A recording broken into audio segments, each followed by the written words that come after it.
নমস্তে সকল মিত্রদের।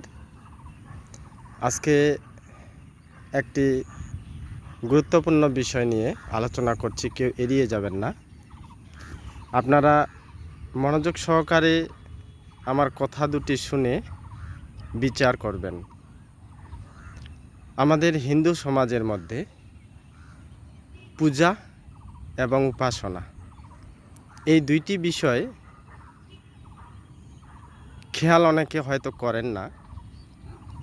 কারণ আজকে সকালবেলা প্রাতঃ ভ্রমণে বেরিয়ে যাওয়ার সময় যখন আমি বাড়িতে ফিরে আসছিলাম, তখন দেখি দুই দাদার হাতে ফুলের ঝুড়ি, মানে ফুল সংগ্রহ করেছেন গাছ থেকে। তো আমি জিজ্ঞাসা করলাম, দাদা এই ফুলগুলো দিয়ে কি করবেন? ওনারা বললেন যে, কেন, তুমি জানো না প্রতিদিন পূজা করতে হয়, পূজা না করলে ঈশ্বরকে পাওয়া যায় না, বা একদিন তো মৃত্যু হবেই, তাই প্রতিদিন পূজাটা অবশ্যই করতে হবে। শোনার পরে আমি বললাম, দাদা আপনারা কি শুধু পূজাই করেন? পূজা ছাড়া কি আর অন্য কিছু করেন না? বা পূজা কিভাবে করতে হয়? তারা বলল যে ভগবানের পায়ে ফুল অর্পণ করা এবং নানান দেবদেবতাকে ফুল দিয়ে প্রসাদ দিয়ে সকালবেলা পূজা করে আমরা ব্যবসার কাজে, কেউ চাকরিতে চলে যাই। এটাই আমাদের নিত্যকর্ম। তো আমি শুনে অবাক হয়ে গেলাম যে আসলে পূজা শুধু পূজা করলেই কি হবে? সুন্দর করে বললাম যে, দাদা পূজা মানে হলো শ্রদ্ধা, ভক্তি, ভালোবাসা, সেবা করা। তো শ্রদ্ধা, ভক্তি, সেবা, ভালোবাসা তাদেরই করা যায় যারা গ্রহণ করে। কিন্তু আমরা যদি মুক্তি পেতে চাই, আমরা যদি ঈশ্বর প্রাপ্ত হতে চাই বা মুক্তিপ্রাপ্ত হতে চাই, তাহলে আমাদের পূর্বপুরুষ থেকে সকলেই উপাসনা করেছিলেন। পূজা তো করেছিলেনই এবং উপাসনা করেছিলেন, যেটা একমাত্র ব্যক্তির নিজস্ব সঞ্চয়, পরজন্মের বলুন আর সারা জীবনের জন্যই বলুন। তো উনি শুনে অবাক হয়ে গেলেন, বললেন উপাসনা পূজা করলে কি হবে না? বললেন না, পূজা তাদেরই হয় যারা পূজা গ্রহণ করে। যেমন শ্রদ্ধা, ভক্তি, ভালোবাসা, সেবা, এগুলো মাতা, পিতা, শিক্ষক, আচার্য, অতিথি, বন্ধু, এদের করা হয় এবং এরা গ্রহণ করে।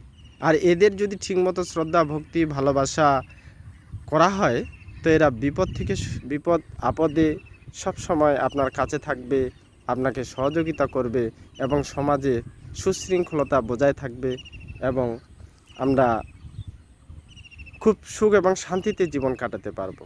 কিন্তু ঈশ্বরকে আপনি সরাসরি কোথায় পাচ্ছেন যে তার পূজা করবেন?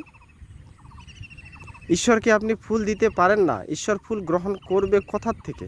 কারণ সমস্ত বৃক্ষ, সমস্ত এই পৃথিবীর যা কিছু আছে সব কিছুই তো ঈশ্বর দান করেছেন। তাই ঈশ্বরের এই জিনিস দিয়ে তাকে উপহাস না করে তার উপাসনা করা উচিত। উপাসনা মানে হলো উপ আর আসন। উপ মানে হলো নিকটে, আসনা বা আসন মানে বসা। ঈশ্বরের নিকটে সকাল সন্ধ্যা দুবেলা আমাদেরকে বসতে হবে, তার ধ্যান করতে হবে, তাকে গায়ত্রী মন্ত্রের দ্বারা মনন করতে হবে। তবেই আমরা ঈশ্বরপ্রাপ্ত লাভ বা ঈশ্বরপ্রাপ্ত হতে পারি। তবে কোনো ক্রমে ঈশ্বরকে পূজা দেওয়া মূর্খতারই পরিচয়। কারণ আমি যা কিছু দেখতে পাচ্ছি বা আপনারা যা কিছু দেখতে পাচ্ছেন, সমস্ত কিছুর মালিক হলেন ঈশ্বর। তাই ঈশ্বরের সৃষ্ট ফল, ফুল তিনি খাওয়ার জন্য এগুলো সৃষ্টি করেননি, এগুলো আমাদের খাওয়ার জন্য। এগুলো পৃথিবীর প্রত্যেকটি প্রাণীর যার যেমন আহার তার তেমন খাদ্য ঈশ্বর সৃষ্টি করেছেন। সেগুলো গ্রহণ করে আমরা ঐশ্বর্যশালী, বীর্যশালী, তেজস্বী এবং জীবন নির্বাহ করব। কিন্তু ভগবানের নাম করে পূজার ছলে যেগুলো আমরা দিচ্ছি এগুলো মোটেই ঠিক নয়। তাই আসুন বন্ধুরা, আপনারা ঈশ্বরের উপাসনা করুন। ঈশ্বরের উপাসনাই একমাত্র পরম কর্ম আমাদের। এ কারণে পঞ্চযজ্ঞের মধ্যে ব্রহ্মযজ্ঞ প্রতিটি ব্যক্তির করা উচিত। তাই পূজা করুন যারা পূজা গ্রহণ করবে, আর পূজ্যদেরই পূজা করা হয়, উপাস্যের উপাসনা করতে হয়। তাই সকল হিন্দুদের অনুরোধ করব, উপাসনা বিধি জানুন, উপাসনা করুন। শুধু ঈশ্বরকে এই দিলাম ওই দিলাম, আমার অর্থ আছে বিদায় আমি তাকে প্রতিদিন ভোগ লাগালাম, ঈশ্বর হয়তো সন্তুষ্ট হলো, এই ধারণাটি সম্পূর্ণ ভুল এবং ভ্রান্ত। আপনি ঈশ্বরের নামে যে 100 টাকা 200 টাকা প্রতিদিন সকালবেলা খরচ করছেন, সেই টাকা দিয়ে আপনি সেবা করুন। অসহায়, দরিদ্র, গরিব, এমনও কিছু প্রাণী আছে রাস্তার ধারে পড়ে থাকে, যারা দুর্ঘটনাপ্রাপ্ত হয়ে, যাদের আঘাতপ্রাপ্ত হয়, তাদের ঔষধ দিয়ে সেবা করুন, তবু কাজে আসবে। কিন্তু ঈশ্বরের নামে আপনি ফল, ফুল এবং কি নৈবেদ্য যাই দান করছেন, সেটা আদৌ যুক্তিযুক্ত এবং ঠিক নয়। কারণ পরমপিতা পরমেশ্বরই আমাদেরকে সৃষ্টি করেছেন এবং পরিচালনা করার জন্য এই প্রকৃতিতে অনেক কিছু দিয়েছেন।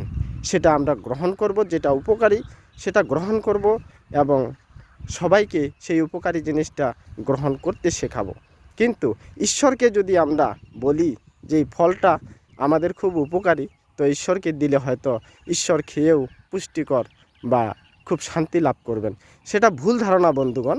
সেই ভুল ধারণা থেকে বেরিয়ে আসুন, ঈশ্বরের উপাসনা করুন, অর্থাৎ ধ্যান করুন। কারণ গীতায় শ্রীকৃষ্ণ বলেছেন যে শান্তি লাভ কিসে করা হয়, তো সেখানে একটি শ্লোকে 2য় অধ্যায়ের 70 নম্বর শ্লোকে বলেছেন, বিহায় কামান ইয় সর্বান পুমাংস চরতি নিষ্প্রিয় নির্মম নিরহংকার শান্তি মধিগচ্ছতি। যদি শান্তি লাভ করতে চান তাহলে নিরহংকারী হয়ে যান, নির্মম হয়ে যান এবং তাতেই শান্তি প্রাপ্ত হবেন। কখনো ভগবানকে এই দিলাম সেই দিলাম তা দিয়ে শান্তি প্রাপ্ত হওয়া যায় না, বরং ভগবান বা ঈশ্বরকে ছোট করা হয়। নমস্তে বন্ধুরা, আজকে এ পর্যন্তই। সবাইকে আবারও নমস্তে।